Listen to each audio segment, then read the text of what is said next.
Teslas are growing more and more popular each day. In fact, for this quarter, wrapping up in June, Tesla is already sold out of their stock of vehicles. This means that if you want to buy one new, you may get lucky, but you may have to wait until Q3 to take delivery, which will lead many to look into buying a used Tesla. Today we're going to talk about why used Teslas are selling so quickly and everything you should keep in mind when looking to buy a used Tesla. We'll talk about all the different trims and features to look out for and things that you might not need to worry about when buying, so let's get into it, and a special thanks to Omaze for sponsoring this video.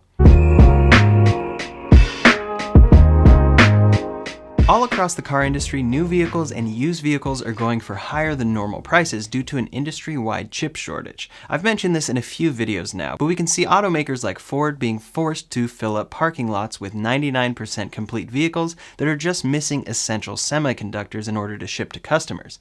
Tesla seems to be one of the only major companies to be largely unaffected by this shortage, although their new Model S and X are still seeing delays, and many are pointing to this same issue. Tesla is having no problem shipping the Model 3 and Y, and as I mentioned earlier, their stock for Q2 is completely sold out. As vehicles from every brand get more expensive and hard to find across the industry due to these parts shortages, Tesla's demand is expected to keep growing. It has been growing naturally as more and more people see the appeal and convenience of an amazing fully electric vehicle, but this chip shortage is likely driving their demand even higher. They are still making cars at their full production capacity, but they still can't make enough, leading many to buy used. On top of that, there have been gas shortages around the country that make charging at home look like a much more appealing option to many. Not only does it come with the clean benefits and convenience, but you won't be affected if a gas shortage like this happens again. There are possible power outages, but there are solutions there as opposed to being at the whim of whatever gas prices accelerate to. So if you're looking to buy a Tesla, you're looking at 4 different vehicles. Tesla's lineup includes the Model 3, Model Y, Model S, and Model X. Most people are looking to buy a used Model 3 or Y, and buying used can be a great opportunity to get a great car at a lower cost. To start off with, let's talk about the things to keep in mind while buying a Tesla. First is autopilot and full self-driving, and this is one of the most confusing parts about buying a Tesla, and when looking to buy used, it can be quite difficult to tell exactly what self-driving features are included. If you're looking to buy a used Model S, that's actually the most complicated because it has changed the most with that car. Tesla had Autopilot 1.0 on Model S's and X's built between September of 2014 and October of 2016. This was a system from Mobileye, and overall, reviews of it still seem to be pretty solid for basic lane keeping and advanced cruise control, and you can tell it's this system because Tesla will list this as, quote, autopilot with convenience features as opposed to just autopilot or full self-driving. Then in October of 2016, Tesla switched to Autopilot 2.0, which was their own system. They added more sensors and cameras and used Tesla's own systems. Autopilot 2.5 came in August of 2017, and then 3.0 came in March of 2019, and that is what they still ship. Essentially, all of these systems do a great job, but if you really believe in the future of Tesla's full self-driving and want updates as features come, you'll need Autopilot 2.0 or later. All Model 3s and Ys have come with 2.5 or later, and the only difference between the two is the full self-driving computer itself, which Tesla will upgrade for free if you buy the $10,000 full self-driving package. The official word on it says, quote, Tesla cars with full self-driving capability and Autopilot Computer 2.0 or 2.5 are eligible for a complimentary upgrade to the FSD computer. Now, if you buy a new Tesla, every single one comes with the basic autopilot features. This includes adaptive cruise control that speeds up and brakes to keep your speed based on the cars around you. This also includes auto steer, so with the two working together, the car will stay in its lane for you, and you just need to be paying attention in case you need to take over. If you want a lane change, simply take over, change lanes, and then re-enter autopilot. I have a Tesla Model Y, and I bought the full self-driving package for it, and it now runs for $10,000. When I bought a Model 3, I didn't buy this again, and in my opinion, the basic included features are plenty. The full self-driving package that Tesla sells, though, includes Summon, Smart Summon, Auto Park, Auto Lane Change, Navigate on Autopilot, Stop Sign and Traffic Light Control, and eventually Auto Steer on city streets. Let's break down each of those. Smart Summon allows you to summon your car across a parking lot. However, this feature is slow and buggy enough that I have literally used it 3 times for fun and never again. Auto Park will parallel park or park between 2 cars in a parking lot, but this also isn't very useful. It hardly ever pops up as an available feature to use, but when it does pop up, it does work well.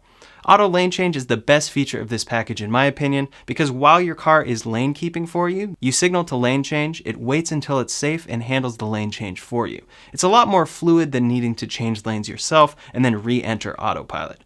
Navigate on Autopilot will choose lanes for you, change for you, handle freeway intersections and more, but again, in my experience, this doesn't work well enough to use it much. I prefer to use basic Autopilot with auto lane change.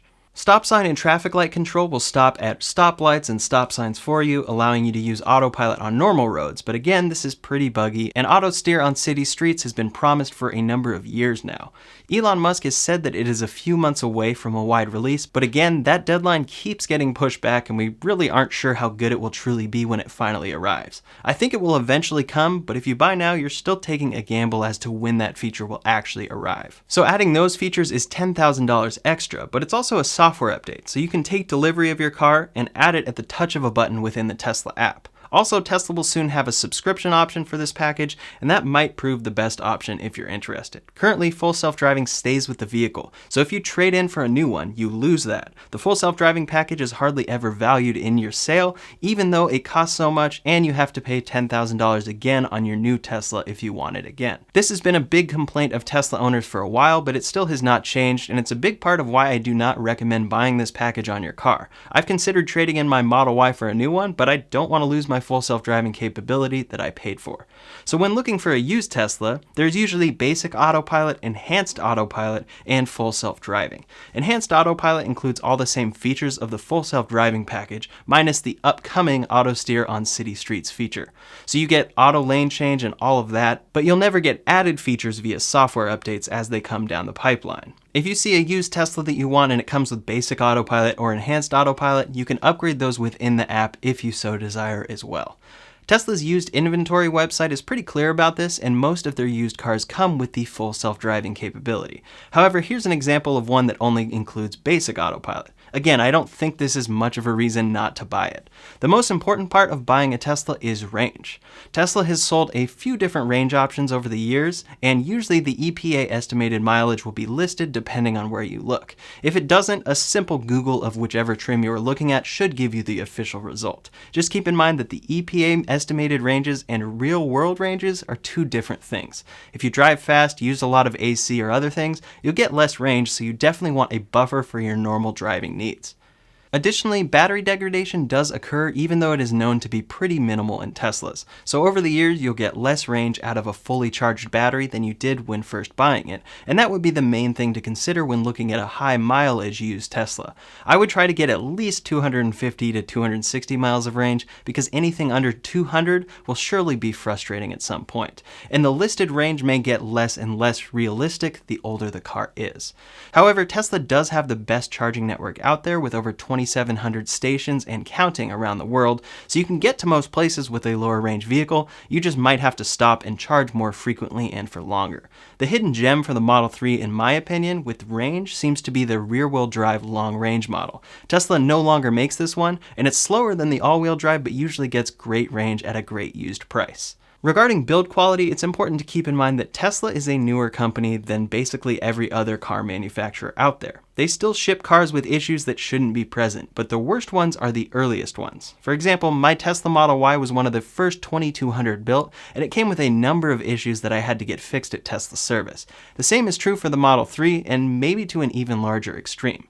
Buying one today new will come with far less issues than when it first launched, so if you're looking used, this might be something to keep in mind. A really low VIN Model 3 might have a great price, but it also might come with certain flaws, rattles, squeaks, and panel gaps that the earlier builds were known for. This isn't to say you should rule these out, but it's something to keep in mind when shopping or test driving. Not only should you be looking for user damage, scratches, imperfections, or signs of an accident, but you should consider what flaws may have actually come from the factory initially.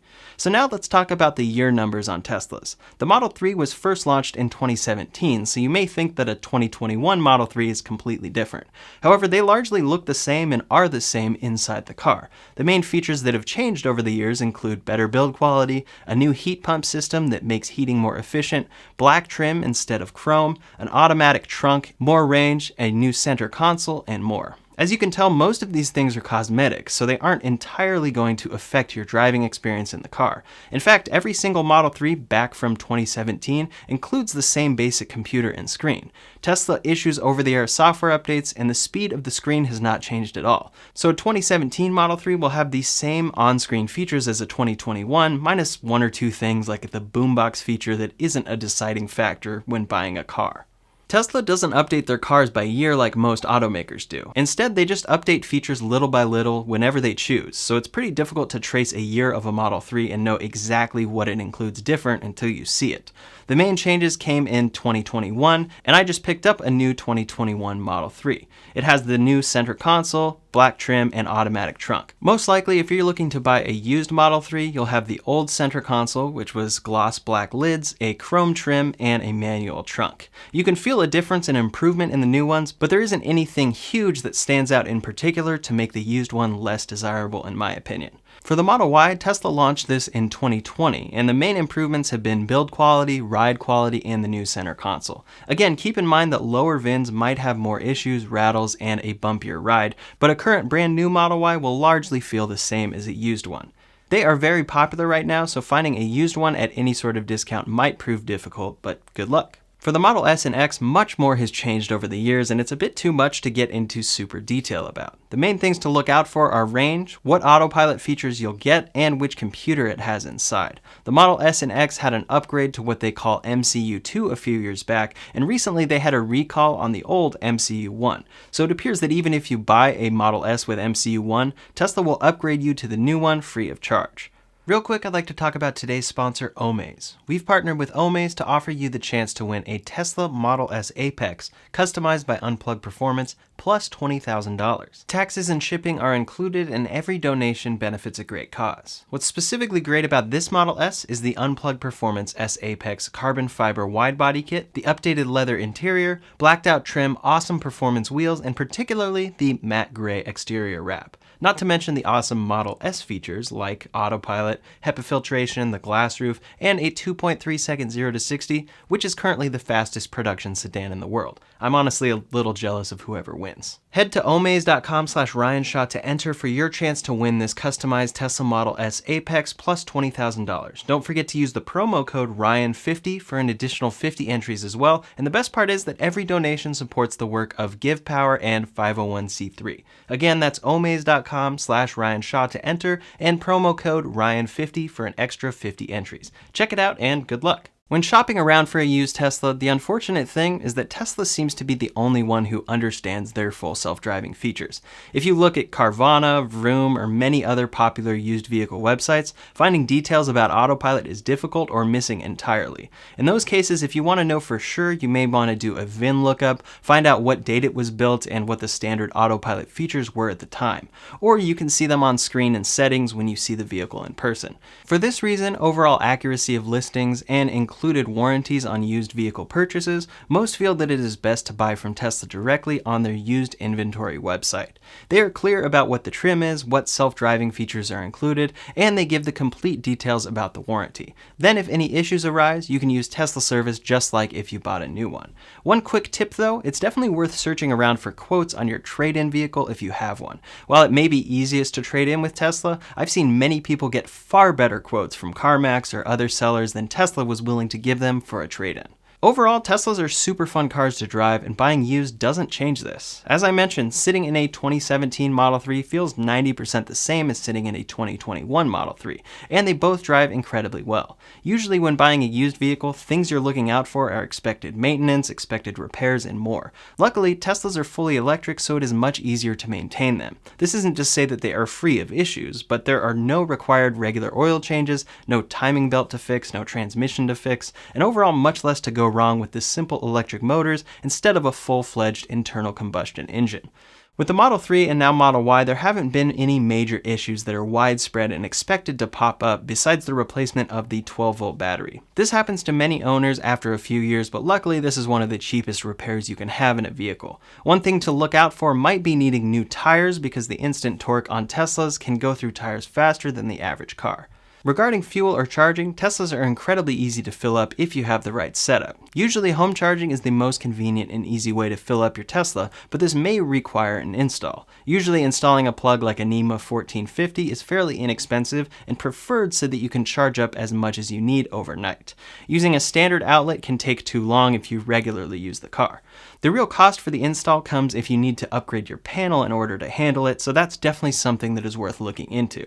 Next would be supercharging, of which Tesla now has 2,700 plus stations around the world.